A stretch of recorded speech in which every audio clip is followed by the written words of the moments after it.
আসসালামু আলাইকুম সবাইকে। সরি, আমি দুঃখিত, লেট করে ফেলেছি।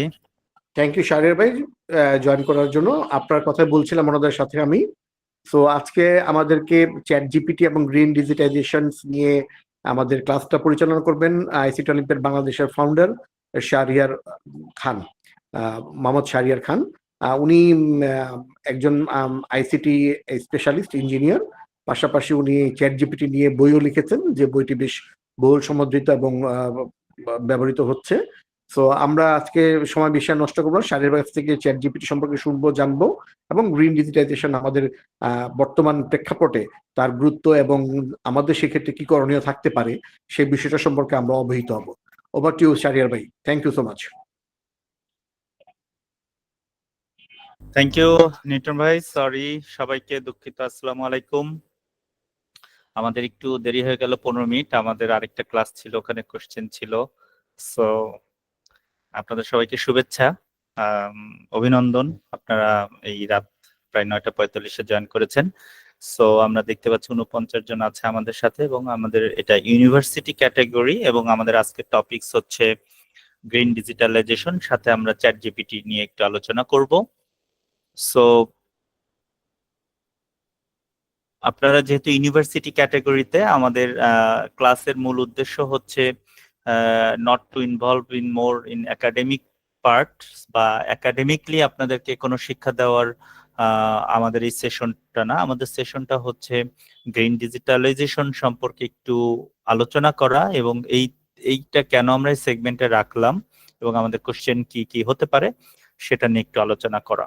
সো আমার পরিচয় অলরেডি দিয়েছে আমি, এবং আই হোপ আপনারা আমাকে সম্পর্কে যদি আরো জানতে চান, আমার ফেসবুক এবং আমার লিঙ্কডইনে আপনারা মোহাম্মদ শাহরিয়ার খান দিয়ে সার্চ করলে পাবেন। ইনফ্যাক্ট লিঙ্কডইনে আমার ইঞ্জিনিয়ারিং এবং টেকনোলজি অ্যাচিভমেন্ট গুলো আছে। সো ফেসবুকে যদিও কিছু পার্সোনাল অ্যাচিভমেন্ট থাকে, সো লিঙ্কডইনে সার্চ দিলে পাবেন। আমি পরিচয় পর্ব থেকে বের হয়ে আমরা সরাসরি ক্লাসে চলে আসি, যেহেতু আমাদের 16 মিনিট দেরি হয়েছে। সো গ্রিন ডিজিটালাইজেশন নিয়ে আমরা কথা বলতে চাচ্ছি এই কারণে, বিকজ হচ্ছে যে আমরা জানি যে আমরা তথ্য প্রযুক্তিতে অনেক উন্নত হয়ে যাচ্ছি। আমরা সারা বিশ্বকে জয় করার একটা স্বপ্ন দেখছি, এবং সেই স্বপ্নর কিন্তু আমরা একটার পর একটা প্রতিফলন দেখতে পাচ্ছি।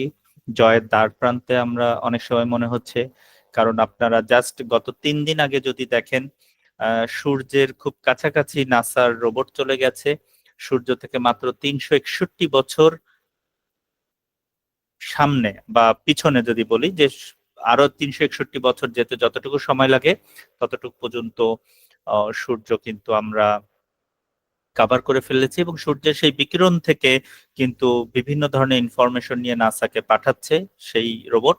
এবং সেখানে 93,000 সেন্টিগ্রেড তাপমাত্রা আছে, সেই তাপমাত্রাতেও কিন্তু টেল নাও আমাদের নাসার সেই স্যাটেলাইটটা এখনো অক্ষত আছে। এটা 3 দিনকার আগের খবর। আপনারা যদি টেকনোলজি ফোবিয়া হয়ে থাকেন, টেকনোলজি ভিডিও দেখে থাকেন, তাহলে আপনারা এগুলা দেখবেন।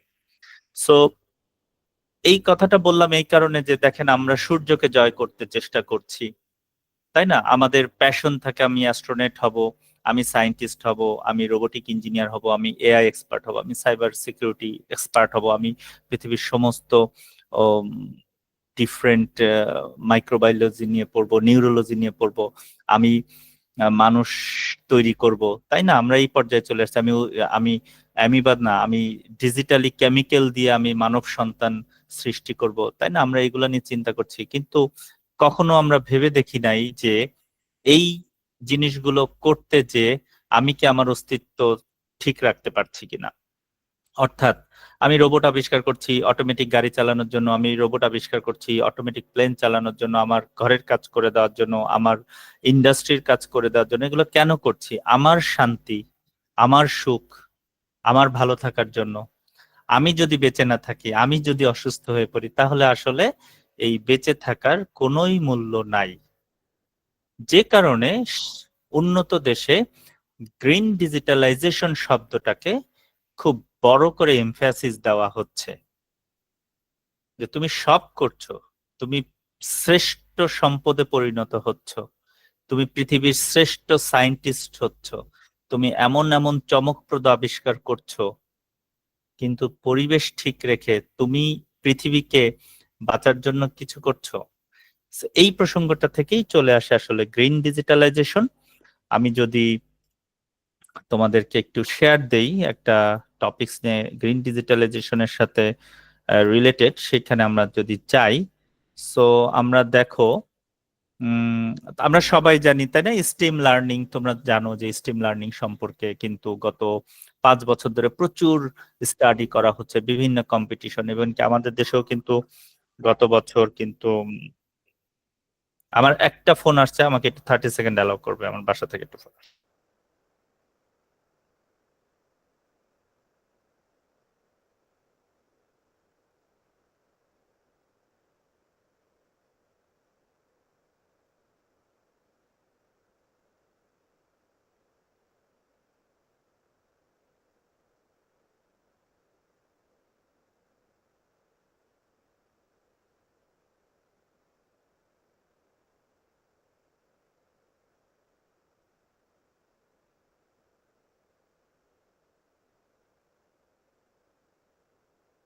সরি, হ্যাঁ, আমার বাসা থেকে ফোন আসছিল। সো আমরা স্ট্রিম লার্নিং কিন্তু আমাদের আমাদের বাংলাদেশেও কিন্তু দেখবা যে তোমাদের অনলাইনে প্রচুর কোর্স আসছে স্ট্রিম লার্নিং। তারপরে এই যে অলিম্পিয়াড হয়ে গেল গত 2 বছর আগে, স্টিম অলিম্পিয়াড, হ্যাঁ। সো প্রত্যেকটি স্কুলে, কলেজে, এই যে আইসিটির ইউনিভার্সিটিতে কিন্তু স্টেম লার্নিং নিয়ে বলা হচ্ছে। সো স্টেম লার্নিং কি? সায়েন্স, টেকনোলজি, ইঞ্জিনিয়ারিং এবং ম্যাথমেটিক্স। অর্থাৎ বলা হচ্ছে যে এই চারটা লার্নিং এর মধ্যে যদি সে থাকে, তাহলে সে যে সামনের যে বিশ্বটা আসছে সেই বিশ্বতে সে অ্যাডজাস্ট করে চলতে পারবে। আর এই চারটা লার্নিং যদি তার মধ্যে না থাকে, বা তোমার কারিকুলামে যদি এই চারটা জিনিস না থাকে, তাহলে তোমার শিক্ষাটা আসলে আর মূল্যায়ন করা যাবে না। সো আমরা একসময় ভূগোল পড়েছি, আমরা একসময় কি পড়েছি, ইসলামের ইতিহাস পড়েছি, বা বিভিন্ন ইতিহাস পড়েছি, সেগুলো আসলে কোনো কাজে দেয় নাই। কারণ ইসলামের ইতিহাস এখন ইউটিউবে সার্চ করলেই হচ্ছে, ইসলামের ইতিহাস এখন চ্যাট জিপিটিতে সার্চ করলে হচ্ছে। সো এইটা আসলে আমাকে কোনো ভ্যালু অ্যাড করছে না প্রফেশনালি। ইথিক্যালি হয়তো করে, আমার মরাল বিহেভিয়ার, ক্যারেক্টার হয়তো ঠিক করে, বাট করছে না, কারণ এটার সাথে কোনো তথ্য প্রযুক্তি বা সামনের যে বিশ্ব আসছে সেটার সাথে কোনো ইম্প্যাক্ট নাই। বাট উন্নত বিশ্বে এখন স্টেম লার্নিং থেকে বের হয়ে তারা এখন রিসার্চ করছে স্টেজ লার্নিং, হ্যাঁ, STAGE, স্টেজ লার্নিং কে তারা বলছে না, স্টিম লার্নিং করলেও হবে না, এবং এটা স্টেজ লার্নিং এ আসতে হবে। যদিও এটা এখনো আমি জানি না বাংলাদেশে কয়টা ইউনিভার্সিটিতে এটা নিয়ে আলোচনা হয়েছে, বাট এটা এখনো বাংলাদেশে এইভাবে আসে নাই। এটা সিঙ্গাপুরের একটা, আমি সেমিনারে ছিলাম, সেখানে আমি জিনিসটা সম্পর্কে জেনেছি এবং রিসার্চ করে দেখেছি যে এটাই আসলে সামনের যে লার্নিং সিস্টেমটা আসছে, সেখানে স্টেজ লার্নিংটাকে নিয়েই আসলে সমগ্র বিশ্বে কাজ করছে। সো স্টেজ লার্নিং এর মধ্যে আমরা দেখেন যেটা বলছে সেটা হচ্ছে S for science, T for technology, A for algorithm, G for geometry, and ইতে ইঞ্জিনিয়ারিংটা বাদ দিয়ে তারা কিন্তু যেটা বলছে সেটা হচ্ছে এনভায়রনমেন্ট। ঠিক আছে। সো বলছে যে তুমি স্টেজ লার্নিং, স্টিম থেকে স্টেজে কেন আসলো? কারণ আপনি অলরেডি সায়েন্স জানেন, টেকনোলজি আপনি ইউজ করছেন, ইঞ্জিনিয়ারিং এ আপনি পড়াশোনা করতেই হবে আপনাকে, কারণ কারিগরি শিক্ষার উপর সারা বিশ্ব এখন ফোকাস হচ্ছে, এবং ইঞ্জিনিয়ারিং এবং টেকনোলজি এবং সায়েন্স পড়তে হলে আপনাকে ম্যাথমেটিক্স জানতে হবে। বাট আপনি যদি এই দশকের, যেহেতু আপনারা সবাই ইউনিভার্সিটি, তার মানে এই দশকেরই আপনারা, বাট আমরা যারা 90s এর স্টুডেন্ট ছিলাম, আমাদের সময় কিন্তু আমরা ক্যালকুলেটর ইউজ করতাম, আমাদের সময় আমরা খাতায় যোগ বিয়োগ করতাম, বাট আপনি কিন্তু এখন ক্যালকুলেটর ইউজ করেন না। আপনারা এখন মোস্টলি ইউজ করেন অ্যাপস। ক্যালকুলেটর ইউজ করেন বাধ্যতামূলক, যে ইউনিভার্সিটি বা কলেজ আপনাকে মোবাইল নিয়ে ঢুকতে দিবে না। যদি ঢুকতে দিত, আপনারা সব অ্যাপস ব্লক করে আপনি হয়তো ক্যালকুলেটর ইউজ না করে অ্যাপসটা ইউজ করতেন। বাধ্যতামূলকভাবে আপনাকে ক্যালকুলেটর ইউজ করছে। বাট আপনি কিন্তু বড়ই হচ্ছেন, জন্মের পর থেকে আপনি স্মার্ট টিভি দেখছেন, স্মার্টফোন দেখছেন, স্মার্ট আইওটি ডিভাইস দিচ্ছেন। সো আপনি কিন্তু সায়েন্স, টেকনোলজি, ইঞ্জিনিয়ারিং এর মধ্যেই বড় হচ্ছেন, এবং এগুলোর সাথে ম্যাথমেটিক্স রিলেটেড। এই জন্য বলছে যে এক, যেটা নতুন যে প্রজন্ম, তাদের সাথে related to science, technology, engineering and mathematics. But আমাকে এখন যেতে হবে স্টেজ লার্নিং এ, এবং স্টেজ লার্নিং এ বলছে তুমি সায়েন্স এর মধ্যে তো তোমাকে থাকতেই হবে এবং টেকনোলজি নিয়ে তুমি কাজ করছো। টেকনোলজির একটা বড় পার্ট হচ্ছে ম্যাথমেটিক্সটাকে তারা ভাগ করে বলছে যে অ্যালগোরিদমের মাধ্যমে তোমাকে সবকিছু সমাধান করতে হবে। অর্থাৎ তুমি যদি ভালো অ্যালগোরিদম জানো তাহলে তুমি যে কোনো প্রবলেম সলিউশন করতে পারো, এবং এই অ্যালগোরিদম সলভ করতে হলে কিন্তু জিওমেট্রিক যে ধারণাগুলো আছে, বৈশিষ্ট্যগুলো আছে, সেগুলোর হেল্প লাগে। সো ম্যাথমেটিক্সটাকে তারা ভেঙে অ্যালগোরিদম এবং জিওমেট্রি করছে। এবং সবশেষে ই ফর ইঞ্জিনিয়ারিংটাকে তারা বাদ দিয়ে বলছে ই ফর এনভায়রনমেন্ট। অর্থাৎ তুমি সায়েন্স, টেকনোলজি, অ্যালগোরিদম এবং জিওমেট্রিক দিয়ে তুমি সারা বিশ্ব জয় করে ফেললে, কিন্তু তোমার ওইটা যদি এনভায়রনমেন্ট ফ্রেন্ডলি না হয় তাহলে সেই ইনভেনশনের কোনো দাম নাই, যেটা তোমার সভ্যতাকে ধ্বংস করবে। এলন মাস্কের টেসলা গাড়ির কথা যদি আমরা বলি তাহলে দেখেন টেসলা গাড়ির কিন্তু যদি আপনি বলেন সুপার ইন্টেরিয়র, মানে হেভি আপনার ফিচার্সে ভর্তি, প্রাইস কম, এত কিছুর পরেও ওর এটা যদি অকটেন বা ডিজেল বেস কোনো ভেহিকেল হতো তাহলে কিন্তু ওর মার্কেটে টপ হতে পারতো না। ও একটা কারণেই টপ হয়েছে, বিকজ ওটা হচ্ছে ইলেকট্রিক ভেহিকেল এবং এটা এনভায়রনমেন্টের সাথে রিলেটেড। অর্থাৎ সেই এনভায়রনমেন্টের ক্ষতি না করে ওই প্রাইসের মধ্যে সে আপনাকে অ্যাট্রাকটিভ, সিকিউরড এবং মোর ফিচার্স একটা গাড়ি দিচ্ছে, যে কারণে ইউএসএ গভর্নমেন্ট কিন্তু এলন মাস্ককে প্রমোট করছে এবং অন্যান্য ডোনার এবং ফাইন্যান্সিয়াল ইনস্টিটিউশন গুলো থেকে Elon Musk billion billion dollar পেয়েছে। ও ফেল করার পরেও কিন্তু ওকে ইনভেস্ট করেছে। বিকজ অফ দ্যাট তারা এনভায়রনমেন্টটাকে বুঝতে পেরেছে যে দিন শেষে যদি প্রকৃতি ঠিক না থাকে, সভ্যতাটা ঠিক না থাকে, তাহলে কিন্তু কোনো ইনভেনশনই কাজে লাগবে না, আমি যদি বেঁচেই না থাকি। সো আমি আপনাদেরকে একটা ভিডিও দেখাবো, ভিডিও দেখানোর পরে আমি মূল শিটে চলে যাব। ফারহানা যদি একটু কষ্ট করে ভিডিওটা একটু প্লে করো। ফারহানা আছো? না ভাইয়া, ফারনা নেই। যদি আমাকে শেয়ার করে দিতেন তাহলে আমি দিয়ে দিতাম। আচ্ছা, আমি শেয়ার করতেছি ভিডিওটা। ওকে।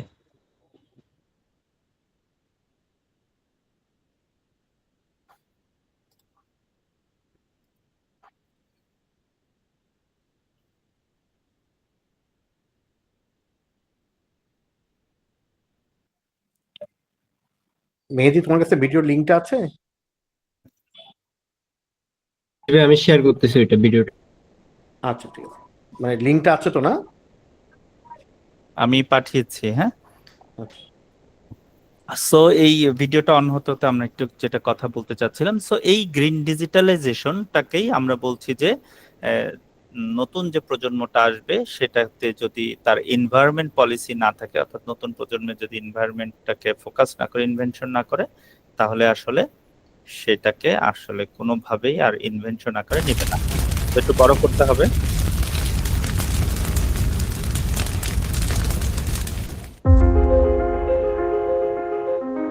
This is Earth, so far the only known planet that can sustain life. It's been sustaining life for over 3 billion years, and humans for about 6 million years. When seen from space, our planet looks calm, serene, mighty, and magnificent, focused on rotating and revolving around the sun. But when you zoom in, it's a different story altogether. The planet that nurtured the human race for billions of years is now at its mercy. Firstly, humans overpopulated the planet. We understand that every life is precious, but there are 8 billion of us on Earth. Experts say that we are way too many more than this planet can sustainably carry. Many say that the planet has a capacity of 9 to 10 billion people, and we are closer to hitting this mark than we think. In fact, there will be 10 billion people on this planet in about 33 years. Currently, humanity is using the equivalent of 1.75 Earths to provide for itself. This means we're living on one planet but consuming the resources of almost 2 planets. We are exploiting resources like we're never going to run out, but more on that later. Coming back to overpopulation, how many humans can this planet sustain? Well, the planet reached its limit 53 years ago. In 1970, there were 3.7 billion people on the planet, less than half the population of today, and just about enough for the planet to sustain. Ever since then, humans are living on what's called an ecological debt. This means our annual demand of resources is way more than what our planet can naturally provide in a year. This is a loan of sorts, and who will repay it? Our children and grandchildren and their grandchildren. That is, if we leave anything on this planet for them to have. In the 19th century, a UK economist, Thomas Malthus, shared his perspective on overpopulation. He argued that populations inevitably expand until they outgrow their available food supply. He believed that disease, famine, war, or calamity would reverse the population growth. We understand that Malthus was a controversial personality, but his pessimism on overpopulation may hold some truth. Now, let's talk about the most important natural resource: water, or maybe we should say fresh water. Humans cannot live without drinking water longer than 3 days. We get fresh water from glaciers, lakes, reservoirs, ponds, and streams. Fresh water is central to our being. We drink it. We use it to grow crops. We use it in the manufacturing and energy industries. Fresh water prevents erosion. It provides natural protection from flooding. And do you know when we are going to run out of fresh water? Experts say in 16 years. Yes, we are likely to run out of fresh water in less than 2 decades. How do we prevent it? We need to drastically reduce our consumption. We need to stop the continuous exploitation and pollution of our freshwater bodies. Needless to say, easier said than done. What about soil? Soil essentially puts food on our plate. If there's no soil, there's no food. It naturally purifies water, protects us from floods, and tackles droughts. Basically, it's our life support system. Humans have managed to ruin soil as well. Deforestation, overgrazing, intensive cultivation. These are just a few practices that have caused some irreversible harm to the soil. We say irreversible because it takes hundreds of thousands of years to form an inch of topsoil. Topsoil is one of the most important elements in food production. With over 8 billion mouths to feed, we need to double our food production, but resources are scarce. We are losing 75 billion tons of topsoil in a year. What about air? No good news there either. The air that we breathe is dangerously polluted. According to the World Health Organization, 9 out of 10 people breathe polluted air, and it adds up. In order to cater to over 8 billion people, we need industries. These industries produce goods that we think we need to go about our daily lives. In that process, industries pump out dirty emissions. They mix with the air and enter our lungs. Air pollution is called a silent killer. It's the 4th leading contributor to early death. The current levels of greenhouse gas emissions are very high. In 2021, it was predicted that our planet has about 11 years to cut emissions if it wants to avoid dire climate conditions. There is a 50% chance that temperatures will rise by 1.5 degrees Celsius by 2033. By 2043, it will jump by 1.7 degrees Celsius. And by 2054, the temperature will rise by 2 degrees Celsius. And when that happens, the world will witness catastrophic conditions. Nearly 3 billion people will likely slip into chronic water scarcity. Now, let's try to answer an important question. How long until global warming makes our planet uninhabitable? About 30 to 50 years. This isn't our projection. NASA says that some regions of the planet will not be habitable in 50 years' time due to climate change. So yes, our planet looks mighty, but the devil is in the detail. We are turning the planet into a giant ball of trash. We're making the planet sicker. Our aim here is not to alarm you or instill fear. Our aim is to educate you about what's going on outside the comfort of your home and how it might impact you. Mahatma Gandhi once said, "There's enough for everyone's need, but not for everyone's greed." Our greed has driven us to a point of no return. And if projections are to be believed, the doomsday is just around the corner. বন্ধ করেন।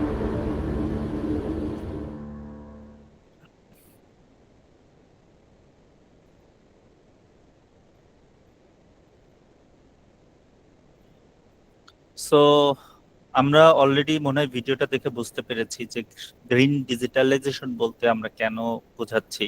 আমরা যতই উন্নত হই, আমাদের green ডিজিটালাইজেশনটাকে যদি আমরা avoid করি, তাহলে কিন্তু যেই সভ্যতার কথা আমরা বলছি, যেই উন্নত উম, আমরা হওয়ার চেষ্টা করছি, সেই উন্নত হয়তো আমরা হব, কিন্তু আমরা হয়তো বেঁচে থাকতে পারবো না। সেখানে ভিডিওতে কিন্তু বেশ কয়েকটা পয়েন্ট আছে, যেমন ধরেন বলা হয়েছে যে আমরা বর্তমান পৃথিবীতে যেই আহ, মানুষ বাস করছি, সেটা আসলে দুইটা প্ল্যানেটে থাকার মতো মানুষ, বাট আমরা একটা প্ল্যানেটে বাস করছি, যেটার কারণে পরিবেশের উপর কিন্তু এমনিতেই প্রচুর চাপ পড়ছে। 53 বছর আগে আমাদের যেই 3.7 বিলিয়ন মানুষ ছিল, আমরা কিন্তু সেটাকে কভার করে ফেলেছি। অর্থাৎ 3.7 এর পরে যেই মানুষটা জন্মগ্রহণ করেছে, সেই কিন্তু প্রকৃতির জন্য মানে ঋণ হয়ে যাচ্ছে। যে কারণে তারা কিন্তু একটা বলেছে শব্দ, দেখবেন, ইকোলজিক্যাল ডেপ্থ। অর্থাৎ আপনি ঋণী হয়ে যাচ্ছেন, এই যে বলে না, প্রকৃতির কাছে আমরা ঋণী। এই যে ঋণী হয়ে যাচ্ছেন, আপনার এই প্রকৃতির, আমাদের যে প্ল্যানেটের ক্যাপাসিটি, সেটা হাইয়েস্ট ছিল 3.7 বিলিয়ন। সেটা এখন, যেটা আজ থেকে আরো 53 বছর আগে শেষ হয়ে গেছে।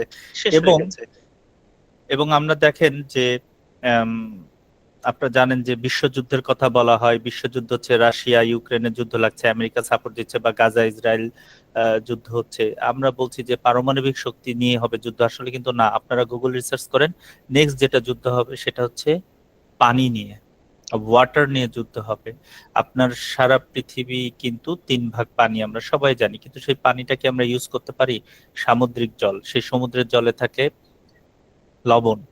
এই লবণ পানিটা কিন্তু না আপনি কোনো ইন্ডাস্ট্রিতে ইউজ করতে পারবেন, বিকজ আপনি চিন্তা করেন, একটা রোবট আপনি বিশ্বের সর্ব কোয়ালিফাইড, সবচেয়ে ইন্টেলেকচুয়াল একটা রোবট ইন্ডাস্ট্রি দিচ্ছেন, যে রোবটটা মেকানিক্যাল রোবট, তাই না? এটা তো একটা মেশিন। আপনি রোবটের একটা হ্যান্ড বানাচ্ছেন, অর্থাৎ কেমিক্যাল দিয়েই তো আপনাকে বানাতে হচ্ছে, র মেটেরিয়ালস দিচ্ছেন। এই র মেটেরিয়ালস এর মধ্যে আপনাকে ওয়াটার দিতে হবে। ওয়াটার ছাড়া কোনো র মেটেরিয়ালসই কিন্তু ম্যানিপুলেট হয় না। তাহলে এইখানে কিন্তু আপনি লবণাক্ত পানি দিলে হবে না। সো এই পানিটা কিন্তু, যত ইন্ডাস্ট্রি হচ্ছে তত কিন্তু এই ওয়াটার নিচ্ছে, এই ওয়াটার লেভেলটা কিন্তু নষ্ট হয়ে যাচ্ছে। তাহলে কি আপনার দিন শেষে তো আপনাকে পানি খেতে হবে, তাহলে পানি কোথা থেকে খাবেন? মিঠা পানি ছাড়া তো আপনি খেতে পারবেন না। সমুদ্রের পানি আপনি খেতে পারেন, কিন্তু পুকুরের পানি কিন্তু আপনি খেতে পারবেন। ফিল্টার আর নন ফিল্টার সেটা পরের কথা, তাই না? তাহলে ওয়াটার নিয়ে একসময় যুদ্ধ হবে, এবং যুদ্ধে কিন্তু আমাদের মতো দেশ, এই যে বাংলাদেশ, আমাদের কিন্তু মিঠা পানির দেশ বলা হয়।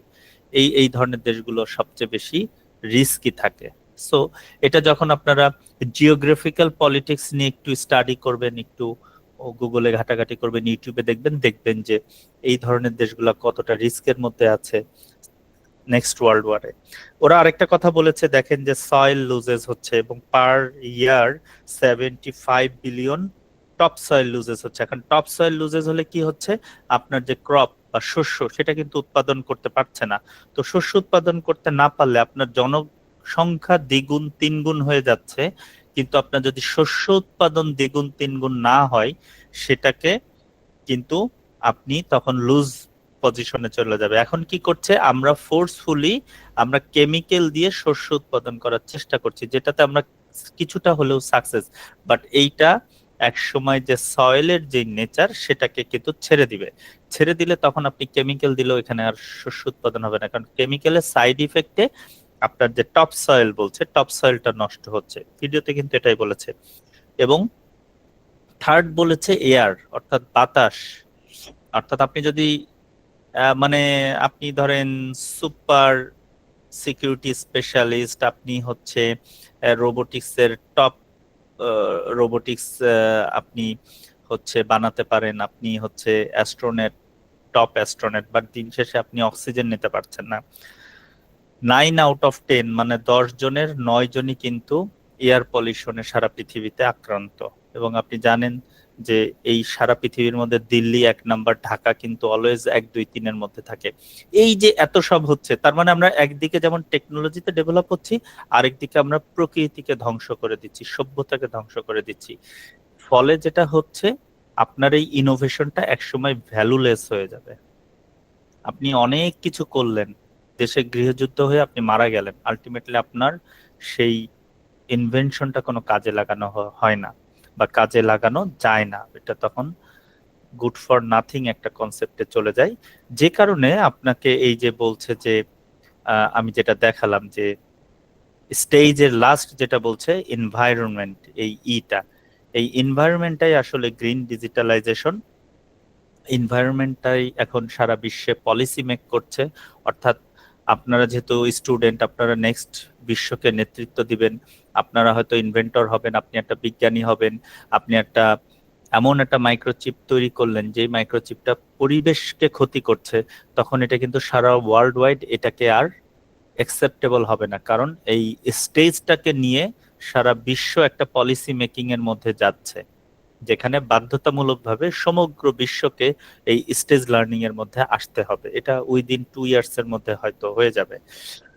সো গ্রিন ডিজিটালাইজেশনের কনসেপ্টটা এটাই যে আসলে আপনাকে ভয় দেখানো না, আপনারা সামনের বিশ্বকে নেতৃত্ব দিবেন, সেই নেতৃত্বকে যাতে একটা পজিটিভ ইম্প্যাক্টফুল আপনি একটা তথ্য প্রযুক্তিতে নেতৃত্ব দিতে পারেন, সেইটা আপনাকে অ্যালার্ম করা, যে আপনার যেন নেক্সট ওয়ার্ল্ডে যে নেতৃত্বটা দিবেন সেটা যেন পরিবেশ বান্ধব হয়, অর্থাৎ আপনার প্রতিটা ইনভেনশন হতে হবে পরিবেশ বান্ধব।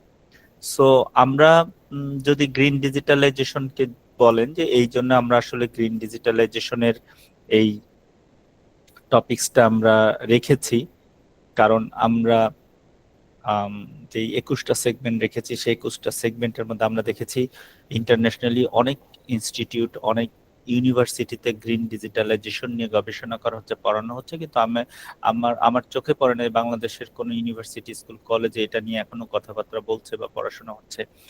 আমরা পরিবেশ নিয়ে কথা বলছি, বাট টেকনোলজিতে গ্রিন ডিজিটালাইজেশন কিভাবে ইম্প্যাক্টফুল হতে পারে এটা নিয়ে হয়তো 2-1টা জায়গায় পড়ানো হতে পারে, বাট ম্যাসিভলি এটা আসলে এখন স্টাডি করার সময় এসে গেছে, সেজন্য আপনাদের এই পার্টটা। তো আমাদের যে স্লাইডটা আছে, আমরা স্লাইডে চলে যাই। আমাদের স্লাইডটাতে আমরা যে কথাগুলো বললাম সেগুলোই আসলে বলা হয়েছে যে আমাদের প্রতিটা উন্নতি, অর্থাৎ তথ্য প্রযুক্তির প্রতিটা উন্নতির সাথে আমাদের গ্রিন বা সবুজ বলতে আমরা তো গ্রিনের প্রতীককে বুঝাই, সেই গ্রিনটা যেন কভার করে। যদি আপনি ডেসক্রিপশনে যান, দেখেন বলছে যে গ্রিন ডিজিটালাইজেশন হলো এমন একটি গুরুত্বপূর্ণ ধারণা। এখানে ধারণা শব্দটা খুব ইম্পর্টেন্ট, বিকজ এখানে কোনো মেথড বলছে না, বিকজ এখানে এই মুহূর্তে কোনো মেথড কিন্তু কেউ দিতে পারছে না যে কি মেথডে আসলে এটা হবে, বা এটা ল কি হবে, বা এটা আসলে কোন পলিসি ফলো করা হবে। এটা একটা ধারণা বলা হচ্ছে যে গ্রিন ডিজিটালাইজেশন হলো এমন একটি গুরুত্বপূর্ণ ধারণা যা ডিজিটাল প্রযুক্তির ব্যবহার এবং পরিবেশ বান্ধব পদ্ধতিগুলোকে সমন্বয় করে। অর্থাৎ আপনি যে ডিজিটাল প্রযুক্তি উদ্ভাবন করবেন এবং সেটা সে ব্যবহার করতে গেলে সেটা যেন পরিবেশ বান্ধব হয় এবং পরিবেশ বান্ধবের যে পদ্ধতিগুলো থাকে সেগুলোর সাথে যেন সমন্বয় করে চলে। এটার বিভিন্ন উদাহরণ আমরা সামনে দেখব, যেমন যে এখানে বলা হচ্ছে যে কার্বন নিঃসরণ হ্রাস, শক্তি সম্পদ সাশ্রয় এবং বিভিন্ন কার্যক্রমে টেকসই ভূমিকা পালন করবে। এই যে মৌলিক ধারণাই হচ্ছে যে আপনার শক্তি এবং সম্পদের সাশ্রয় করতে হবে এবং কার্বন নিঃসরণ কমাতে হবে। কিভাবে কমাতে হবে আমরা যদি একটু এটাকে এক্সপ্লোর করি ধারণাগুলোকে, যেমন পুনর্বিকিরণযোগ্য শক্তি কিভাবে, আপনার যেমন ধরেন সূর্যের আলোতে আপনি জানেন কিনা জানি না যে অ্যাপেলের যে ডেটা সেন্টার আছে সেটা কিন্তু এখন আপনার হচ্ছে সানবার্ন থেকে কিন্তু সে পাওয়ার নিচ্ছে, এবং যখন সানসেট হয়ে যাচ্ছে সে পাওয়ারটাকে রিজার্ভ করে আবার সে তার ডেটা সেন্টার চালু রাখছে, এবং সে সেটাকে আবার যখন পরের দিন সান রাইজ হচ্ছে আবার সেই সূর্যের আলো থেকে সে শক্তি সঞ্চয় করছে। তো বা আমাদের দেশে দেখবেন অ্যাপার্টমেন্ট গুলোতে প্রত্যেকটাতে কিন্তু এখন সোলার প্যানেল আছে, সেই সোলার প্যানেলের মাধ্যমে লিফটের বিদ্যুৎ কিন্তু সোলার প্যানেল থেকে আসে। আপনারা এটা দেখবেন অ্যাপার্টমেন্টের কেয়ারটেকারকে জিজ্ঞেস করবেন যে আমাদের কমন বিল এবং কমন লাইন এবং এই লিফটের লাইনটা কোথায়, ও কিন্তু বলবে যে এটা হচ্ছে স্যার সোলারের সাথে কানেক্টেড। তার মানে কি আপনি এই যে এটা সোলার থেকে নিচ্ছেন, তার মানে এটা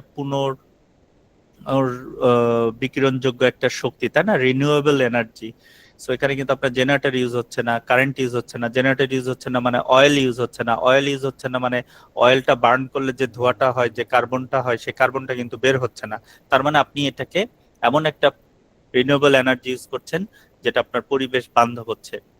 দেন হচ্ছে এনার্জি এফিসিয়েন্সি বলা হচ্ছে। এনার্জি এফিসিয়েন্সি হচ্ছে যে বিভিন্ন যন্ত্রপাতি এআই টুলস এর মাধ্যমে যে তৈরি করা হচ্ছে। আগেকালের জেনারেটরটা ছিল, আমি খুব ছোট ছোট এক্সাম্পল গুলো দিতে চাচ্ছি আসলে। ধরেন আগের দেখবেন আগের বিল্ডিং এর জেনারেটর ছিল, জেনারেটর চলে যেত, তারপর একজন যে অন করতে হতো, অফ করতে হতো। এখন দেখবেন কারেন্ট চলে যায়, অটোমেটিক জেনারেটর অন হয়, আবার কারেন্ট চলে আসে, অটোমেটিক জেনারেটর অফ হয়। কেন হয়? ওখানে কিন্তু একটা সেমিকন্ডাক্টর এআই লাগানো আছে, সে আসলে ইনস্ট্রাকশন দিচ্ছে যে এটাকে অফ করে দাও, এটাকে অন করে দাও। হ্যাঁ, তারপরে যে স্মার্ট গ্রিড গুলো আছে, স্মার্ট গ্রিড গুলো থেকে কিন্তু আপনার সেই পাওয়ার গুলো রিজার্ভ করে রাখছে এবং যখন দরকার হচ্ছে তখন ইউজ করছে।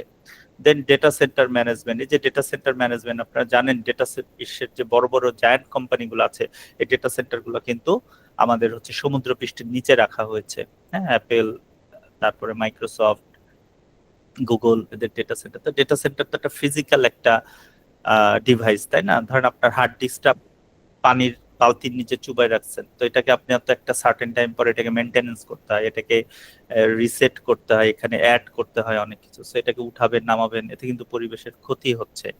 তো এই ডেটা সেন্টার কার্যক্রমকে কিভাবে পরিবেশের ক্ষতি না করে করা যাচ্ছে সেটা নিয়েও কিন্তু কাজ চলছে। এবং যেটা নিয়ে অনেক আগে থেকে প্রথমে শুরুই হয়েছিল কিন্তু এই গ্রিন ডিজিটালাইজেশন, যে ইলেকট্রনিক বর্জ্য ব্যবস্থাপনা বা ওয়েস্ট ম্যানেজমেন্ট।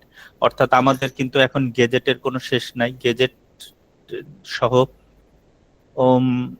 যেই আমাদের সবকিছুর মধ্যে কিন্তু এখন আমরা গেজেট ইম্পোজ হয়ে গেছে। বাট এই গেজেটটা কিন্তু এক সময় কিন্তু 5 ইয়ার্স, 7 ইয়ার্স, 20 ইয়ার্সও চলতো। আমাদের বাসায় দেখেছি একটা ফ্রিজ কিনেছে, মানে 30 বছর ধরে চলেছে। একটা টিভি আমরা দেখেছি, একটা ছোটবেলায় যে টিভি দেখেছি, ইউনিভার্সিটিতে পড়া অবস্থায় সেই টিভি দেখেছি। বাট এখন দেখেন একটা বাসায় ম্যাক্সিমাম কিন্তু 1-2 বছরের বেশি টিভি থাকে না। এখন ওয়ারেন্টি থাকে 1 ইয়ার। আগে আমরা যখন ছোটবেলায় আমাদের বাসায় ইলেকট্রনিক্স ডিভাইস কিনেছে দেখেছি ওয়ারেন্টি থাকতো 10 ইয়ার্স। তার মানে কি, আপনার সভ্যতার বিকাশের সাথে সাথে আমরা যতটা উন্নত হচ্ছি, ইলেকট্রনিক বর্জ্য তত বাড়ছে। এই বর্জ্যগুলো কিন্তু ডিসপোজ হয় না, এই বর্জ্যগুলোকে ডিসপোজ যেহেতু হতো না, এটা পরিবেশের ক্ষতি করত। তাহলে এইগুলাকে কিন্তু এখন ওয়েস্ট ম্যানেজমেন্টের মাধ্যমে এখন কিন্তু পুনর্ব্যবহার করা হচ্ছে। আপনি দেখবেন যে এই যে মোবাইলগুলা, ওয়েস্টেজ মোবাইলগুলা কেউ কিন্তু কিনে নেয়, বা এই যে ল্যাপটপ, পুরাতন ল্যাপটপের চিপ টিপ এগুলো কিনে নিচ্ছে, এগুলো কিনে নিয়ে কিছু একটা গ্রুপ কিন্তু এটাকে আবার রিসাইকেলিং করছে এবং রিসাইকেলিং করে আরেকটা ডিভাইস বানাচ্ছে। সো আগে কি হতো, এটা ফেলে দিত। এবং এক সময় আপনারা 1980s ইলেকট্রনিক ওয়েস্ট দিয়ে যদি গুগলে সার্চ দেন দেখবেন পাহাড় পাহাড় সমান চায়নাতে মনে হতো একটা পাহাড়। সেই যখন ক্লোজ নিত ভিডিওটা দেখা যেত ওটা হচ্ছে ল্যাপটপ বা এই ধরনের মোবাইল। হ্যাঁ, তো এইগুলো আসলে রিউজ আগের প্ল্যান ছিল না, বাট লাস্ট 10 ইয়ার্স কিন্তু রিউজ হচ্ছে। তো এই যে গ্রিন ডিজিটালাইজেশন কেন রিউজ করছে, কারণ আলটিমেটলি পৃথিবী বুঝতে পেরেছে আপনি যদি নেচারকে ক্ষতি করেন তাহলে নেচার কিন্তু সেটা রিভেঞ্জ নেয়। আপনারা জানেন গত 1 মাস আগেই কিন্তু ক্যালিফোর্নিয়াতে যেই দাবানলটা হলো, ফায়ারের কারণে পুরো একটা স্টেট কিন্তু ধ্বংস হয়ে গেছে, তাই না? সম্ভবত $800 বিলিয়ন ক্ষতি হয়ে গেছে। তাহলে এত ক্যালিফোর্নিয়াতে, আমি নিজেও গিয়েছি, এটা আমার দেখা পৃথিবীর অন্যতম শহরের মধ্যে একটা। এমন কোনো সুযোগ সুবিধা নাই সেখানে ছিল না। এক একটা বাড়ি $75 বিলিয়ন, $200 বিলিয়ন। শুধু বাড়ির ওই এলাকাটা দেখতে আমাদের $200 খরচ হয়েছে। এক একটা বাড়ির থেকে সুন্দর। এবং আপনারা জানেন ওয়ার্ল্ডের নাম করা অ্যাক্টর অ্যাক্ট্রেসরা ওখানে থাকতো। তো কি হলো, এটা করে লাভ কি হলো? এত উন্নত জীবন, এত উন্নত বাড়িঘর, এত উন্নত টেকনোলজি ব্যবহার করে দিন শেষে যদি আপনি স্টেই না করতে পারলেন এই আর্থে, তাহলে তো সেটার আর কোনো লাভ নাই। এই জন্য এই গ্রিন ডিজিটালাইজেশন কনসেপ্টটা বলে আপনাকে রাখতে হবে অ্যাজ এ টেকনোলজির স্টুডেন্ট হিসাবে। এখানে মূল উপাদান একই কথা বলেছে, এটা জাস্ট রিপিট করা হয়েছে যে বিভিন্ন ভাবে আসলে আমরা এই ডিজিটালাইজেশন গুলো আমাদের করতে পারি। যেমন কাগজবিহীন প্রযুক্তির কথা বলা হয়েছে, যে আপনি দেখেন আজ থেকে 10 বছর আগেও কিন্তু সরকারি সব দপ্তরে কিন্তু চিঠি আদান প্রদান হতো, বাট এখন কিন্তু বাংলাদেশেও কিন্তু অনেক গভর্নমেন্ট অফিস, সেমি গভর্নমেন্ট অফিসগুলোতে কিন্তু ইমেল ইউজ করা হচ্ছে। তার মানে কি, যখন একটা ইমেল ইউজ হচ্ছে তখন কিন্তু কাগজ ইউজ হচ্ছে না। কাগজটা আসতেছে কোথা থেকে? কাগজ আসতেছে ফ্রম ট্রি। যখন গাছটা কেটে ফেলছে তখন কিন্তু পরিবেশের ক্ষতি হচ্ছে। আপনারা জানেন কিনা জানি না, 42% ছিল আমাদের সুন্দরবনের এর সবুজায়ন বা বনায়ন, সেটা এখন 16%-এর নিচে চলে আসছে। তো এই যে এই সবুজায়ন বা এই যে সবুজ ডিজিটালাইজেশনের যেই ব্যবহারগুলা, এগুলাকে প্র্যাকটিসের মধ্যে আনাটাই হচ্ছে গ্রিন ডিজিটালাইজেশনের আমাদের এই টপিকসের মূল উপপাদ্য। আমাদের কিছু, আপনাদের যে ফাইনাল রাউন্ডে কিছু রিটেন কোশ্চেন আসবে আপনারা জানেন, সো এগুলো একটু ভালো করে একটু দেখে রাখবেন। যেমন ধরেন আপনাদের যদি বলা হয় যে গ্রিন ডিজিটালাইজেশনের দুই একটা উদাহরণ দাও, মানে সাকসেস উদাহরণ দাও, যেহেতু আপনারা ইউনিভার্সিটি লেভেল স্টুডেন্ট, এর জন্য আমি বলছি, কারণ আপনাদের রিটেন হবে ফাইনাল রাউন্ডে। সো সেখানে যে আমি কিন্তু অলরেডি বলেছি যে গুগলের কথা বলেছিলাম, যে তারা কিন্তু যে ডেটা সেন্টারে 100% নবায়নযোগ্য এনার্জি ইউজ করছে। মাইক্রোসফটও সেম, তাদের লক্ষ্য 2030 সালে তাদের যে ইন্ডাস্ট্রিগুলো আছে যত কার্বন তারা কমাতে পারে। হ্যাঁ, এবং গভর্নমেন্ট, এরা কিন্তু যে মাইক্রোসফট এমনি এমনি করছে, গুগল এমনি এমনি করছে তা কিন্তু না। এটা করার জন্য কিন্তু তাদের অনেক বিলিয়ন বিলিয়ন ডলার লস হয়, কিন্তু তাদেরকে গভর্নমেন্ট ফোর্স করছে। কেন ফোর্স করছে? ওই যে একটা এনভায়রনমেন্ট পলিসি তৈরি করেছে উন্নত বিশ্ব, অর্থাৎ আপনি টেকনোলজিতে যত ভালোই হন, সেটা যদি আপনার, যত ভালো কোম্পানি হন, সেটা যদি আপনার পরিবেশকে ক্ষতি করে তাহলে আপনি অনেক ফ্যাসিলিটি পাবেন না। সেই জন্য তারা তাদেরকে বাধ্য করছে এই কাজগুলো করার জন্য। এবং নর্ডিক দেশগুলো কিন্তু অলরেডি স্মার্ট সিটির মাধ্যমে তারা কিন্তু অনেক কমিয়ে ফেলেছে, কারণ তারা জানেন তাদের দেশটা পুরোটাই আইসে কনভার্ট করা থাকে, তাদেরকে বেশি করে রাখতে হয়, বিকজ তারা যদি এটা প্র্যাকটিস না করে তাহলে সবচেয়ে বেশি মানে প্রকৃতির ক্ষতিগ্রস্ত হবে তারা।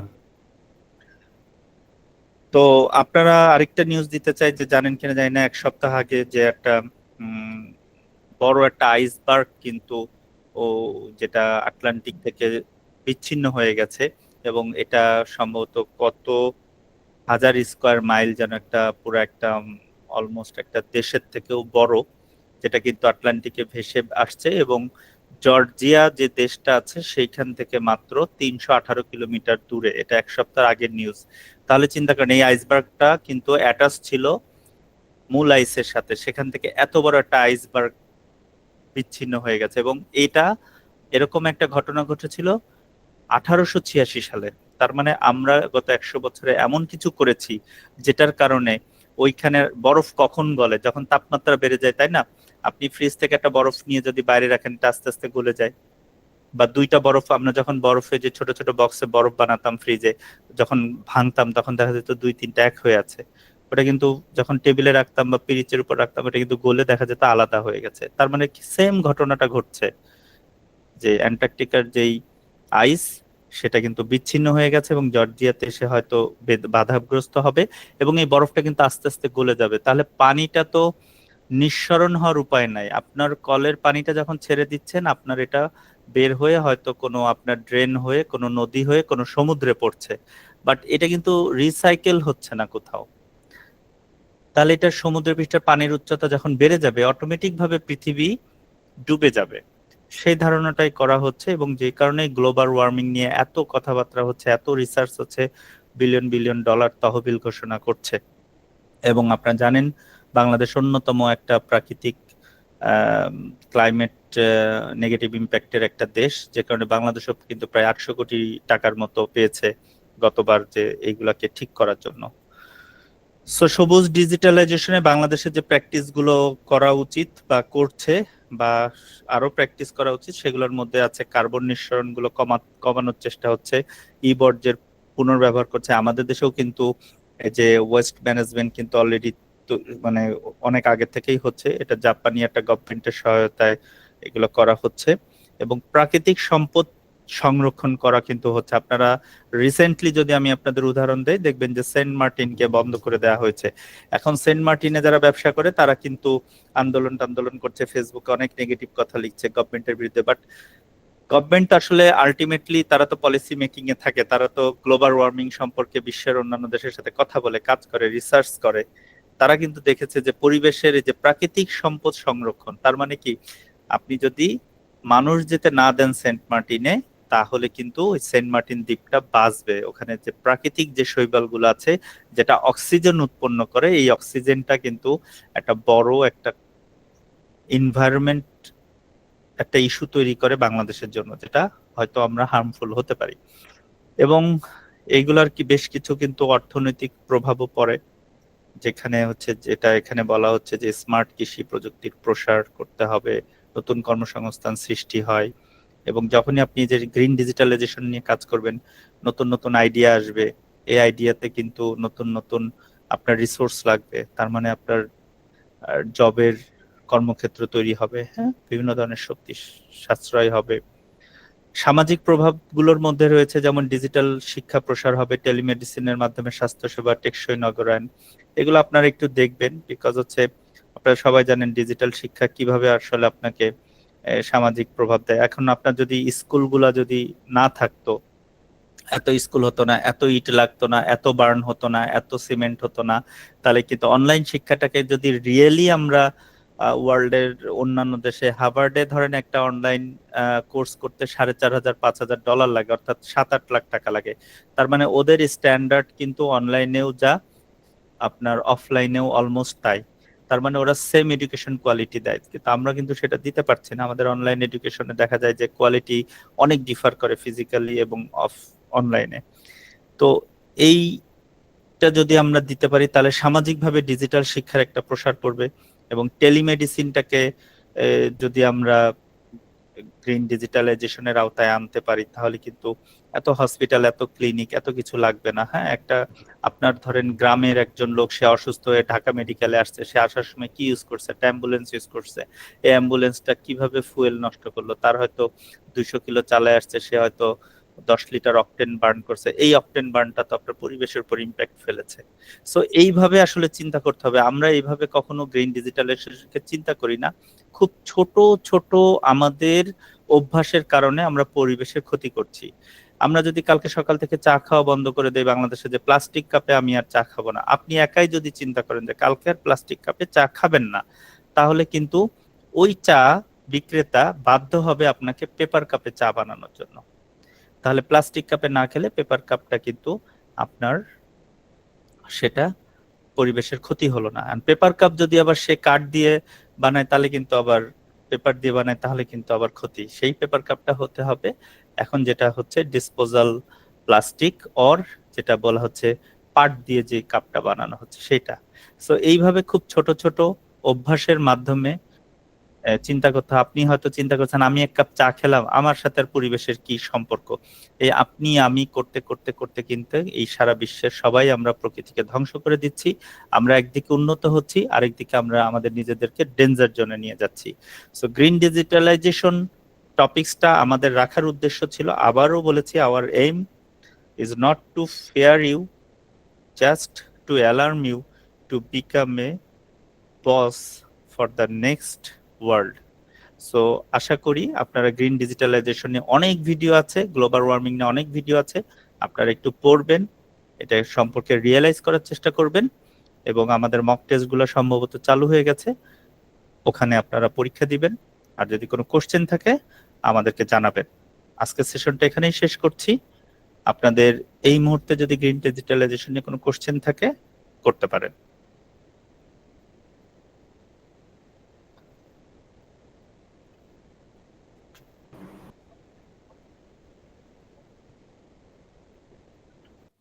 যাদের কোয়েশ্চেন্স আছে তারা হ্যান্ড রেজ করতে পারেন।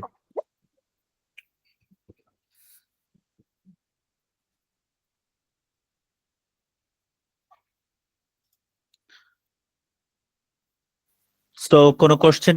আচ্ছা, মঈনুদ্দিন প্লিজ বলেন। স্যার, আমাদের আজকের ক্লাসটা তো চ্যাট জিটিপি আর হচ্ছে চ্যাট জিপিটি আমরা এখন শুরু করব, আমরা একটু 15 মিনিট দেরিতে শুরু করেছি। হ্যাঁ, চ্যাট জিপিটি আমরা শুরু করব। এটার যদি কোনো প্রশ্ন না থাকে আমরা 1 মিনিটের মধ্যেই চ্যাট জিপিটি শুরু করে দিব।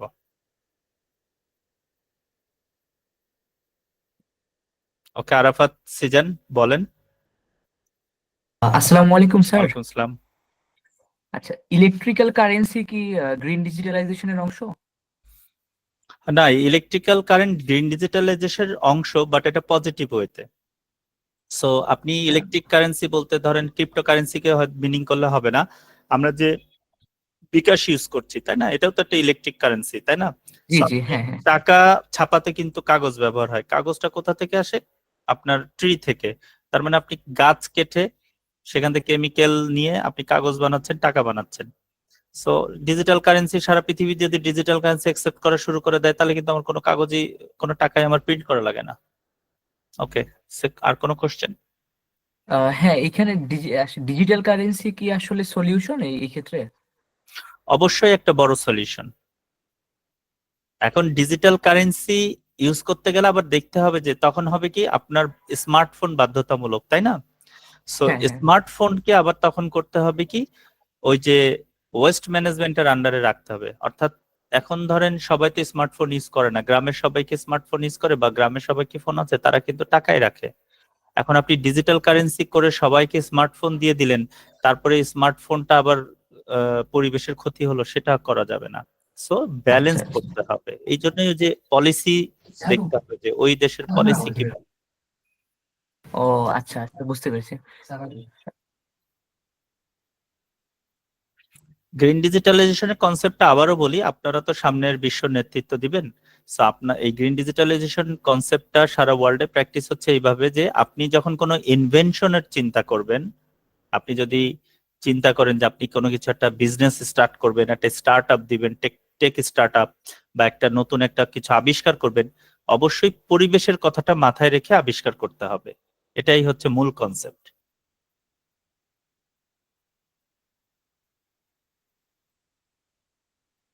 আর কারো কোনো কোশ্চেন না থাকলে আমরা পরবর্তী সেশনে নিউটন ভাই, তাহলে আমরা মনে হয় চলে যাই। জি প্লিজ, থ্যাংক ইউ। আমরা হ্যাঁ। চ্যাট জিপিটিটা শুরু করি তাহলে ভাইয়া।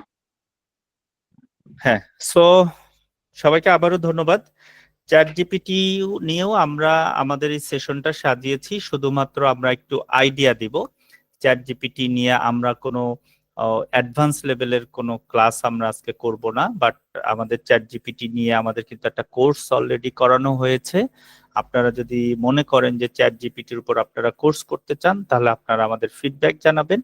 আমরা সেই ফিডব্যাকের উপর বেস করে আমরা আপনাদের জন্য একটা কোর্স সাজাবো, কারণ চ্যাট জিপিটি 30 মিনিটের একটা সেশনে কখনোই হয় না। এবং যেহেতু আমাদের এই আইসিটি অলিম্পিয়াড বাংলাদেশটা সারা বাংলাদেশ জুড়ে হচ্ছে, আপনি যেমন ঢাকা থেকে যেমন জয়েন করছেন, ঢাকার একটা ঢাকা ইউনিভার্সিটির স্টুডেন্ট যেমন জয়েন করছে, তেমনি কিশোরগঞ্জের হয়তো গরিরামপুর কলেজের একটা শিক্ষার্থী ইউজ করছে। সো আমরা এমন কিছু এখানে বলবো না বা এমন কিছু এখানে আলোচনা করব না যেটা আপনি বুঝতে পারেন কিন্তু সে বুঝতে পারেন না। আমরা যে আলোচনা এখন পর্যন্ত গ্রিন ডিজিটালাইজেশনে করলাম, আপনারা হয়তো অনেকেই এটা জানতেন, বাট অনেকেই জানতো না। সো আমরা যেটা চেষ্টা করছি, একটা স্ট্যান্ডার্ড প্ল্যাটফর্মে সবাইকে রাখার চেষ্টা করছি, সবাইকে আইসিটি এডুকেশনে এম্পাওয়ার করার চেষ্টা করছি। আমরা আপনাকে চ্যাট জিপিটি শেখাতে আসছি না, চ্যাট জিপিটি শেখার জন্য আমাদের কোর্স আসবে, আপনারা সেই কোর্স করতে পারেন। আমরা চ্যাট জিপিটি সম্পর্কে একটা আইডিয়া দিতে চাই। সো চ্যাট জিপিটি নিয়ে যদি আমরা কথা বলি, আমাদের যেটা আসে যে সিম্পল চ্যাট জিপিটিটা কি। চ্যাট জিপিটি শব্দটা কিন্তু আপনারা সবাই জানেন যে chat GPT it's a software. এটা কিন্তু কোনো ব্র্যান্ডিং এর কারণে সবাই চ্যাট জিপিটি বলছে, বাট চ্যাট জিপিটি ইটস একটা সফটওয়্যার যেটা ওপেন এআই থেকে এসছে, ওপেন এআই কোম্পানি থেকে আসছে। আপনারা এটা অবশ্যই জানেন, ইউনিভার্সিটি লেভেলে সবাই অবশ্যই চ্যাট জিপিটি ইউজ করেন, কারণ এটা অ্যাপসে এবং ওয়েবে দুটো ভাবে ইউজ করা যায়। সিম্পল আজকের সেশনটায় ধরেন আমরা যে আজকে কথা বলছি, আমরা যে আপনারা কোশ্চেন করছেন আমি অ্যান্সার দিচ্ছি, এই প্রেজেন্টেশনটাই কিন্তু একটা রোবটের মাধ্যমে দেওয়া যেত। বা এই প্রশ্নটা, যেই প্রশ্নটা আমাকে একটু আগে একজন করলেন, এই প্রশ্নের উত্তরটা কিন্তু আমার একটা রোবটের মাধ্যমে দেওয়া যেত। এখন রোবটের মাধ্যমে আপনি একটা টেকনোলজি ডেভেলপ করছেন যে মানুষের অবয়ব, হাত পা নেড়ে চোখ টোক মুলে আপনাকে প্রেজেন্টেশন আকারে দিচ্ছে।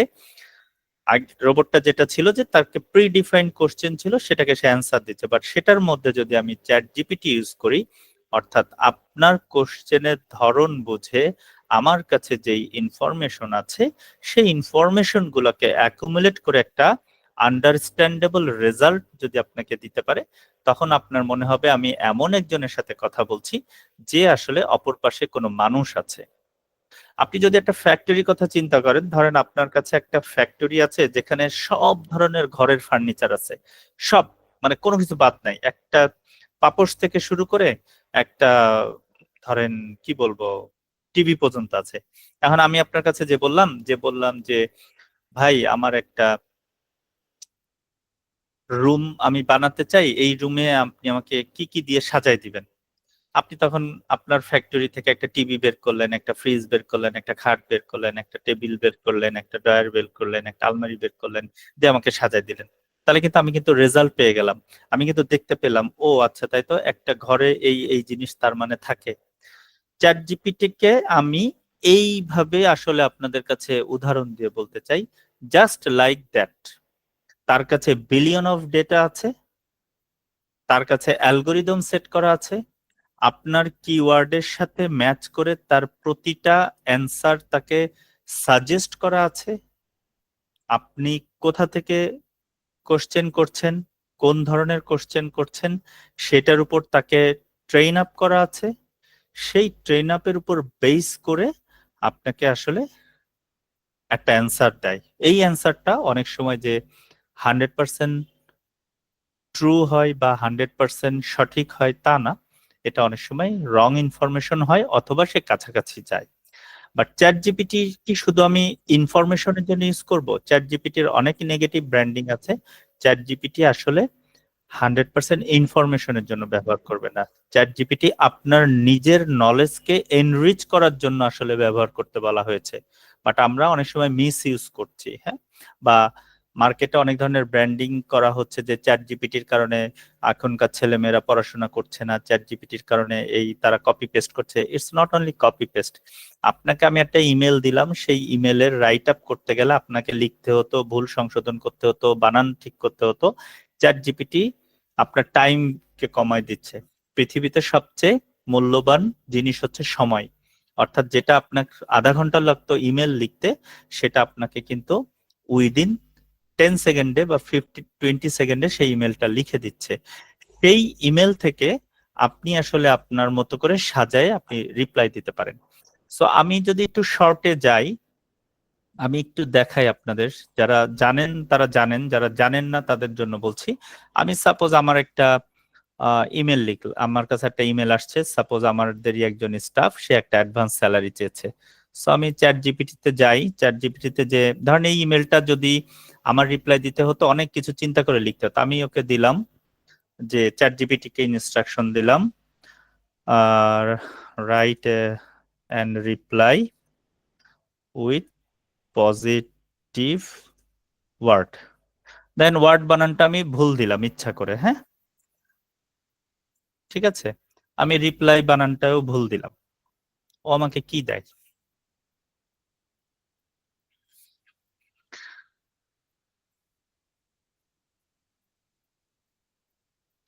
এখন দেখেন ও বলছে, dear Upendra, thank you for reaching out, we appreciate your dedication and contribution to Nextcraft limited, we understand the urgency of your request and will process is as soon as possible, our HR team will review the necessary formalities and inform you if any additional steps are required. Please rest assured that we are here to support you. We will do our best to expedite the process. ও কিন্তু সব positive word লিখেছে। আমি এখন ধরেন ওকে বললাম ইমেলটা একটু বেশি বড় হয়ে যায়, ওকে লিখলাম মেক ইট শর্ট।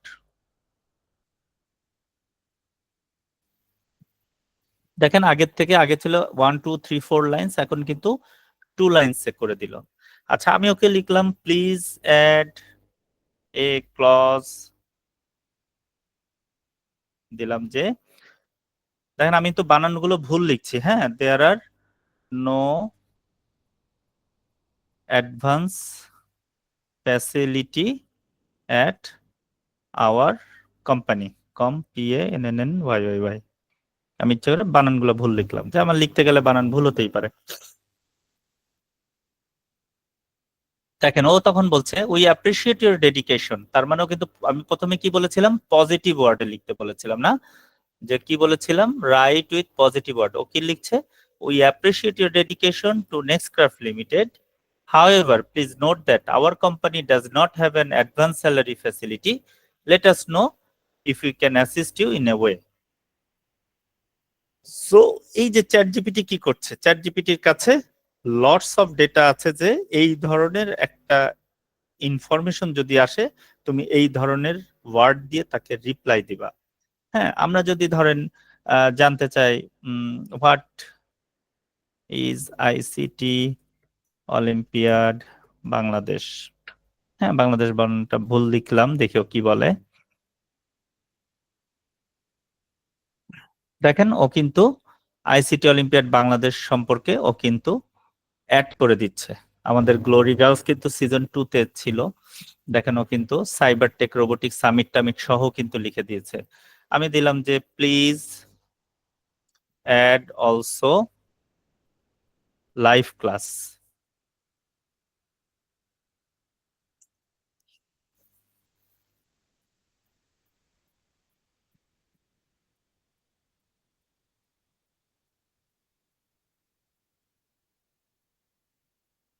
এখন আপনার ধরেন একটা অ্যাসাইনমেন্ট দিল যে আপনাকে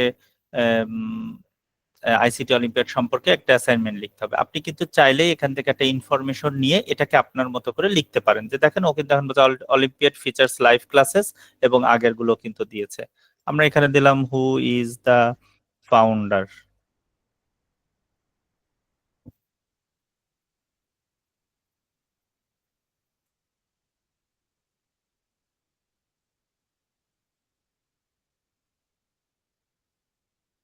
এখন দেখেন এখানে কিন্তু একটা রং ইনফরমেশন দিল, founder of the ICT Olympiad Bangladesh is Shahjalal Sulaiman. তার মানে ও যে 100% ইনফরমেশন দিবে তা কিন্তু ঠিক না।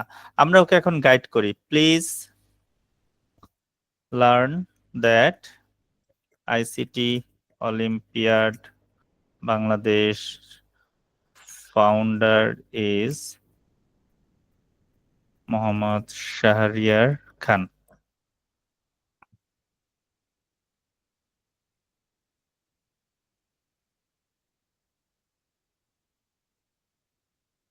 ওকে, এখন কিন্তু ও বললো গট ইট। এখন আমি যদি ওকে লিখি who is the founder of ICT Olympiad Bangladesh, ঠিক আছে, এখন কিন্তু ও কিন্তু সঠিকভাবে দিচ্ছে। দেখি what about ICT Olympiad Bangladesh.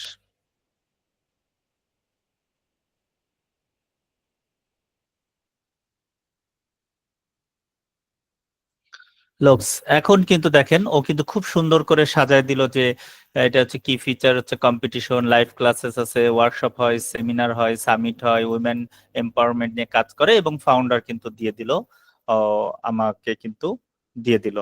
আমি যদি ওখানে দেই how many students, how many winner in season 1,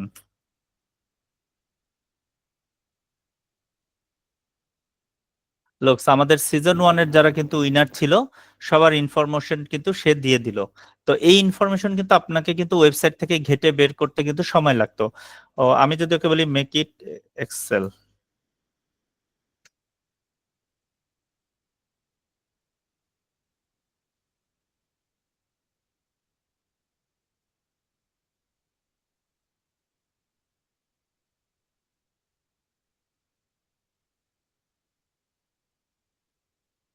so কিন্তু এখন অ্যানালাইজিং করছে, অ্যানালাইজিং করে ও এই ডেটাটাকে কিন্তু সুন্দরভাবে ও কিন্তু এক্সেলে সুন্দরভাবে সাজিয়ে দিবে।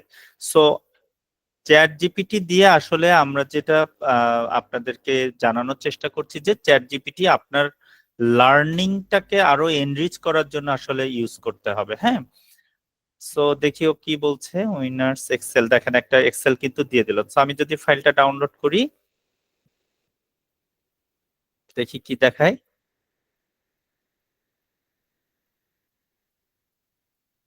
লুকস এখন কিন্তু সে সুন্দর করে, সো এই যে দেখেন আপনার কাজের কত কিন্তু সে হেল্প করলো। সো এটা আসলে মূল উদ্দেশ্য ছিল যে চ্যাট জিপিটি আসলে কি কাজে ব্যবহার করা যায়, আপনার লার্নিং এ আপনি কোন ক্ষেত্রে চ্যাট জিপিটি ইউজ করবেন সেটা বোঝানো। এবং সেটা যেটা চ্যাট জিপিটি যেটা কাজ করে দেখেন, আমরা যদি এক্সাম্পলটাকে ফলো করি, ও কিন্তু প্রথমে কিন্তু ওকে আমরা প্রশিক্ষণ দিলাম, তাই না?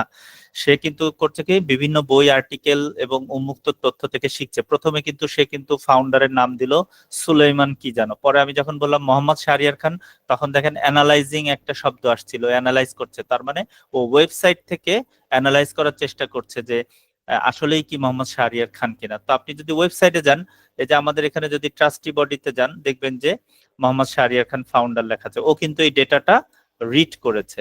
সো এই ডেটাটা রিড করে ও কিন্তু পরে আবার দিয়েছে যে হ্যাঁ, মোহাম্মদ শাহরিয়ার খান হচ্ছে ফাউন্ডার এবং এই এই ইনফরমেশন হচ্ছে আছে। এবং এটা হচ্ছে প্রশ্ন বুঝে উত্তর দেয়। তার পরের যে ধাপটা করে, ও প্রশ্নটা বোঝার চেষ্টা করে, অনেক সময় না বুঝতে পারলেও কিন্তু রং দেয়। সো চ্যাট জিপিটিটাকে আসলে আপনার কমান্ডটা শিখতে হবে যে আপনি কি ধরনের ডেটা আসলে চাচ্ছেন। সো ওই ডেটাটা আসলে জানতে হবে। সো সেটা বোঝার জন্য আসলে আমরা যেটা করি, প্র্যাকটিসটা করি, আমি এলাবোরেটলি বলছি না, সেটা হচ্ছে টাস্কটা আগে আমাকে আইডেন্টিফাই করতে হয়। হ্যাঁ, যে টাস্ক কি, মানে আমার আলটিমেট গোল কি। আলটিমেট গোল যে, যদি চিন্তা করি যে আমি একটা ইমেল পাঠাবো, সেই ইমেলটাকে আমি পজিটিভ রেসপন্স করব, আমার কোম্পানি ক্লজ দেখাবো, এবং সাথে আমি ওকে হচ্ছে শর্ট একটা ইমেল লিখবো। কিন্তু আমি কিন্তু ওখানে 3বার কমান্ড দিয়েছি আপনাদের বোঝানোর জন্য। প্রথমে কি লিখেছি, write a email for positive word, then with positive word, then কি লিখেছি যে কি জানো, মেক ইট শর্ট। তারপরে থার্ড কি লিখেছিলাম যে রাইট উইথ এ ক্লজ, যে আমাদের কোম্পানি থেকে কোনো অ্যাডভান্স স্যালারি দেওয়া হয় না। কিন্তু আমি যদি টাস্কটাকে প্রথমে আইডেন্টিফাই করতে পারতাম যে আমার লক্ষ্যটা হচ্ছে আমি আমার স্টাফকে একটা ইমেল দিব, ওকে পজিটিভ একটা ইমেল দিব, ছোট্ট 2 লাইনের একটা ইমেল দিব, এবং আমি আমার ক্লজটা অ্যাড করে দিব, তাহলে কিন্তু আমি যদি লিখতাম please reply email with clause number এত উইথ পজিটিভ ওয়ার্ড, তখন কিন্তু we and make it short with 2 line, ও কিন্তু 2 লাইনের মধ্যে এটা লিখে দিত। ঠিক আছে, তো টাস্কটাকে আপনার আইডেন্টিফাই করতে হবে। দেন আপনাকে কনটেক্সট, দেন এক্সপ্লোরার্স, পার্সোনাল ফরম্যাট এবং টোনে যেতে হবে। তাহলেই আপনি হচ্ছে যে সঠিকভাবে চ্যাট জিপিটি ইউজ করতে পারবেন। তো এই কন্টেন্ট গুলো আমরা আলোচনা করলে আসলে 30 মিনিটস আলোচনা শেষ হবে না। আমি আপনাদেরকে বলবো যে আপনারা যদি ইন্টারেস্টেড থাকেন, আপনারা ফিডব্যাক জানাবেন। আমরা চ্যাট জিপিটির উপর একটা আলাদা কোর্স নেওয়ার চেষ্টা করব, এবং এইগুলা দিয়ে কিভাবে চ্যাট জিপিটির কনটেক্সট ইউজ করতে হয় সেটা চ্যাট জিপিটিকেই আপনি ইনস্ট্রাকশন দিবেন যে how I use context when I find the information. ও দেখবেন আপনাকে সুন্দর করে একটা ইনফরমেশন দিয়ে দিয়েছে। সো সেটাই বলছে যে ভাষার মডেল বুঝে করতে হবে, এবং ইনপুট প্রসেসিং, অর্থাৎ সে তথ্য বিশ্লেষণ করে প্রাসঙ্গিক উত্তর দেয়। ও কিন্তু, ওকে আমি বলেছি যে একটা পজিটিভ ওয়ার্ডের ইমেল দাও, ও কিন্তু কোনো নেগেটিভ ওয়ার্ড দেয় নাই। বা ও কিন্তু, ওকে বলেছি যে স্যালারির ইমেল দাও, ও কিন্তু বলে নাই যে তোমার ফুড দেওয়া যাবে না বা তোমার ছুটি দেওয়া যাবে না। তার মানে ও কিন্তু প্রাসঙ্গিক উত্তরই দেয়, এবং টেক্সট আকারে আসলে উত্তর প্রদান করে। ঠিক আছে, যদিও এখন এআই মডেল বিভিন্ন বের হয়েছে, ইমেজ আকারে আসছে, ভিডিও আকারে আছে, সাউন্ড আকারে আছে, সং আছে, আপনি পুরো বিজনেস প্রপোজাল তৈরি করতে পারবেন। বাট আমরা যেহেতু চ্যাট জিপিটি নিয়ে কথা বলবো, এবং আমরা চাই আমাদের স্টুডেন্টরা চ্যাট জিপিটিটাকে প্রপার ইউজেসটা শিখুক, সেজন্য আমরা এখানে বলছি টেক্সট আকারে উত্তর প্রদান করে।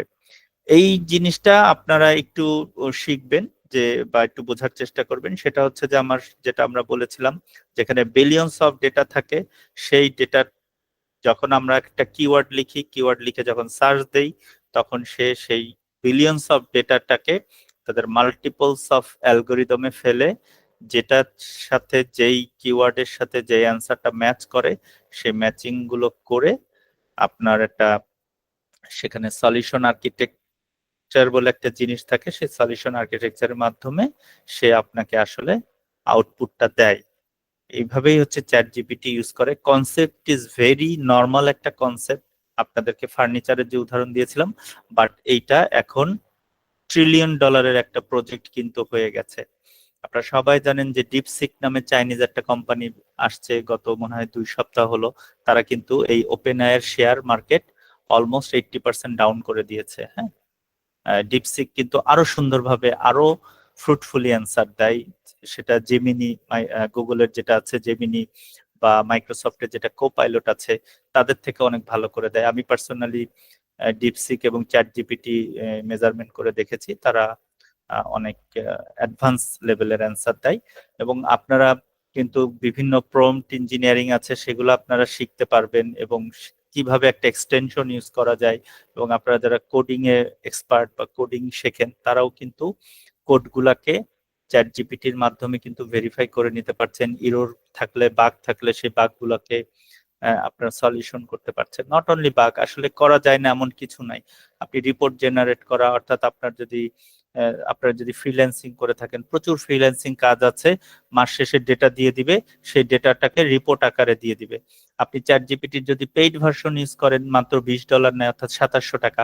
এটা দিয়ে আপনি যদি পেইড ভার্সন ইউজ করেন, আপনাকে জাস্ট ক্লায়েন্ট ধরেন বড় একটা এক্সেল ফাইল দিয়ে দিবে, আপনি এক্সেল শিটটা আপলোড করে ওরে বলবেন যে এটাকে একটা তুমি পাওয়ার পয়েন্ট ফরম্যাটে তুমি প্রেজেন্টেশন আকারে দিয়ে দাও, ও কিন্তু আপনাকে পাওয়ার পয়েন্ট আকারে প্রেজেন্টেশন ফরম্যাট দিবে। ওটাকে আপনি একটু এডিট করবেন, আপনার ক্রিয়েটিভিটি অ্যাড করবেন, আপনার কালার কম্বিনেশন, আপনার কনটেক্সট, আপনার কন্টেন্ট অ্যাড করবেন।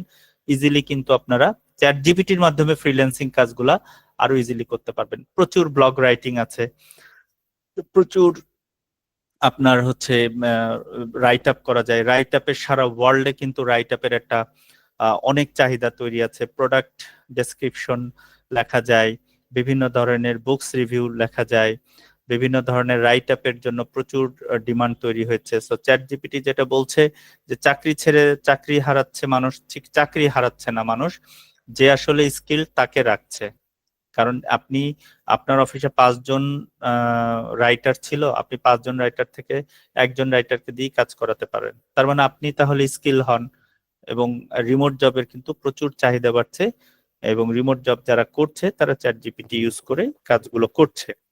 তো চ্যাট জিপিটির যেই শিক্ষাক্ষেত্রে যে চ্যাট জিপিটির সম্ভাবনা নিয়ে আমরা শুধু আলোচনা করব, বিকজ আমাদের যেহেতু এটা এডুকেশন প্ল্যাটফর্ম, যেখানে বলা হচ্ছে যে ব্যক্তিগত শিক্ষণ বা আপনি ব্যক্তিগতভাবে এনরিচ করতে পারবেন আপনার নলেজটাকে, বিভিন্ন শিক্ষামূলক কন্টেন্ট তৈরি করতে পারবেন, এবং খুব দ্রুত উত্তর, যেটা আমরা একটু আগে প্র্যাকটিস করলাম, যে খুব দ্রুত আপনাকে টাইম দিল যে আজকের মধ্যে একটা অ্যাসাইনমেন্ট করতে হবে, আপনি কিন্তু অ্যাসাইনমেন্টটা এখান থেকে একটা আইডিয়া নিতে পারবেন, নট অলওয়েজ কপি করবেন, কারণ কপি করলে আপনি ইনফরমেশন রং হতে পারে। আইডিয়াটা নিলেন, ফরম্যাটটা সাজায় দিল, এবার আপনি ওয়েবসাইট ঘেটে ইনফরমেশন গুলো সঠিক আছে কিনা একটু ম্যাচ করে আপনার মতো করে রাইট আপটা করে আপনি কিন্তু এটাকে নিজে নিজে উত্তর দেওয়া শিখতে পারবেন।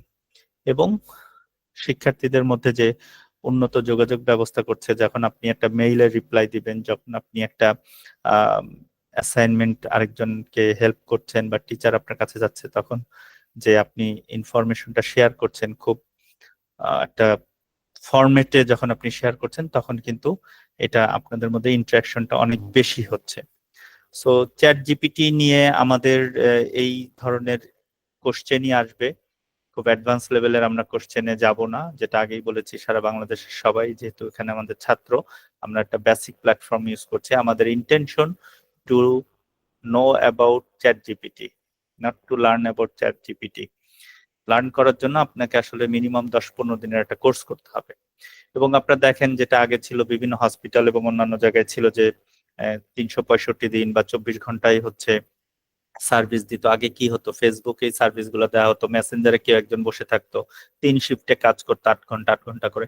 এখন কিন্তু আপনি ইজিলি কিন্তু চ্যাটবট ইউজ করতে পারেন। চ্যাটবটে আপনি কোশ্চেন গুলা দিয়ে অ্যান্সার গুলা রেখে দিলে আপনি কিন্তু ইজিলি পাবেন। ইভেন কি আমাদের আইসিটি অলিম্পিয়াডের যেই সাপোর্ট আছে, ওখানেও কিন্তু আমাদের প্রি ডিফাইন্ড চ্যাটবট ইউজ করা আছে। প্রথম 3-4টা কোশ্চেন কিন্তু আপনাকে চ্যাট জিপিটির মাধ্যমেই, আমরা চ্যাটবটের মাধ্যমেই, আফটার দ্যাট হচ্ছে আমরা ফিজিক্যালি আমাদের একজন কানেক্ট হচ্ছে। সো এই ছিল আমাদের আজকের চ্যাট জিপিটি নিয়ে ইনফরমেশন। আপনারা স্লাইডটা দেখবেন। যদিও আমাদের এই ক্লাসটা একটু হারি হয়ে গেল, গ্রিন ডিজিটালাইজেশনে আমাদের ইনফরমেশনটা একটু বেশি ছিল বলে একটু কথা বলা বেশি হয়েছে। এবং চ্যাট জিপিটি সম্পর্কে যেটা আমরা বলছিলাম, আপনারা যারা ফ্রিল্যান্সিং করেন ইউনিভার্সিটিতে, আপনারা দেখেন প্রোডাক্ট রিভিউ, আপনারা ধরেন একটা সান ক্রিম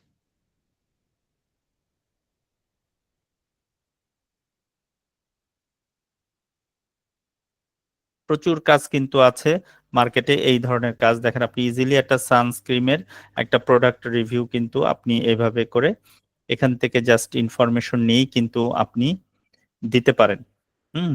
বা আপনি যদি এখানে প্রোডাক্টের রিভিউ দিলেন, দেখেন সে কিভাবে আপনাকে সেই ইনফরমেশন দিয়ে দিচ্ছে।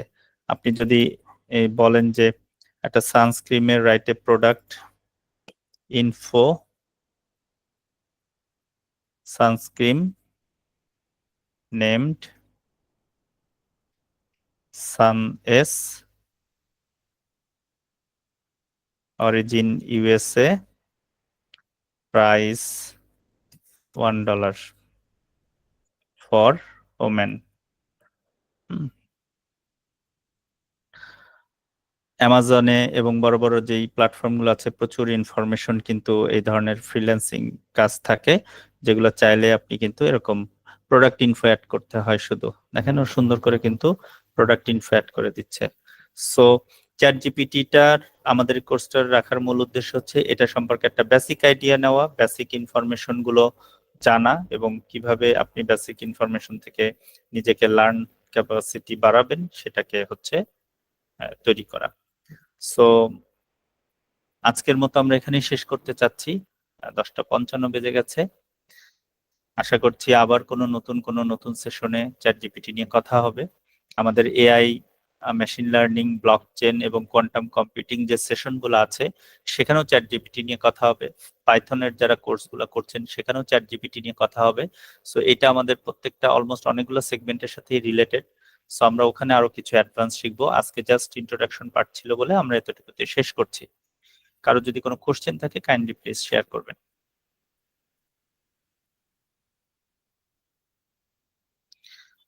নিটন ভাই। জি, থ্যাংক ইউ শাহরিয়ার ভাই আপনাকে। আমরা যারা এখনো আছি পার্টিসিপেন্ট হিসাবে, অনেক রাত যদিও, তারপর যদি কারো একটু কোনো কনফিউশন থাকে বা কোনো ক্ল্যারিটি প্রয়োজন থাকে, শাহরিয়ার ভাই জিয়ার আপনি একটা কোশ্চেন চাইলে করতে পারেন। আর নয়তো পরবর্তীতেও আপনাদের বিভিন্ন সুযোগ থাকবে প্রশ্ন করার বা চ্যাট জিপিটি অন্যান্য কোর্সে অংশগ্রহণ করার, সেখানে তো থাকছেই। বাট আজকে যদি কারো কোনো বার্নিং কোশ্চেন থাকে, প্লিজ রেজ ইউর হ্যান্ড।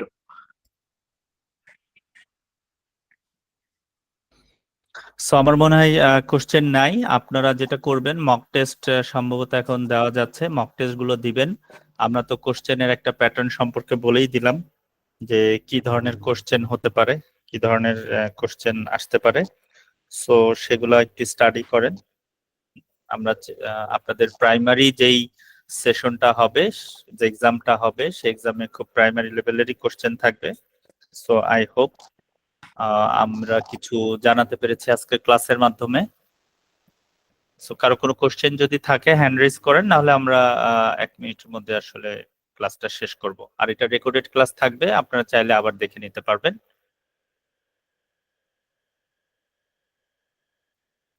কারো কি কোনো কোশ্চেন আছে? কেউ মানে বুঝতে পেরেছেন বা বুঝতে পারেন নাই, বা এগুলো আপনারা আগেও জানতেন?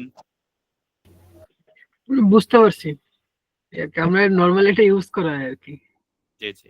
এমনি গ্রিন ডিজিটালাইজেশনের ব্যাপারটা খুব বেশি মানে করা হতো না, চর্চা করা হতো না। ওকে চ্যাট জিপিটি টুকটাক কি মানে নিত্য প্রয়োজনে লাগে। ওকে। সো ঠিক আছে, তাহলে সবাইকে শুভরাত্রি। আবারও দেখা হবে নতুন কোনো সেশনে। আসসালামু আলাইকুম। ওয়ালাইকুম আসসালাম। শুভরাত্রি সবাইকে। থ্যাংক ইউ শাহরিয়ার ভাই আপনাকে। থ্যাংক ইউ সবাইকে। জি থ্যাংক ইউ। আসসালামু আলাইকুম।